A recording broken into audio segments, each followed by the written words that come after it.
Good morning, नमस्कार सबैमा। आज म तपाईँहरूलाई यो स्टिम रुम जाकुजी भन्छ यसलाई, जाकुजी स्टिम र सोना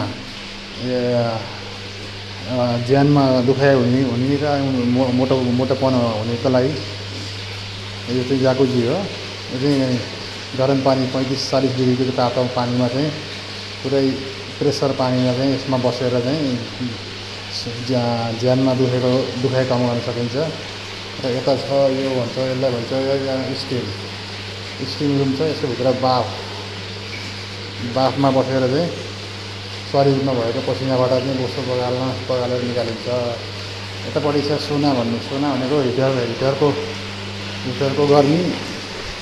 हिटरको गर्मीमा 80 डिग्रीको तातोमा भित्र बसेर चाहिँ शरीरमा भएका बोसोहरू चाहिँ पसिनामा मार्फत पगालेर लागि मान्छेहरू आउने गर्छन्। ल तपाईँहरू पनि कोही आउनुहुन्छ भने वेलकम छ जाकुजीमा। ल जाकुजी स्टिम र sauna all in one is here.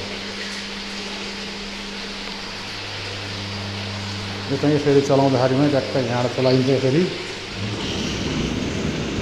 चलाइन्छ। यसरी पानीको प्रेसले चाहिँ यसरी हानिन्छ। ल यसरी हानेर गरिन्छ।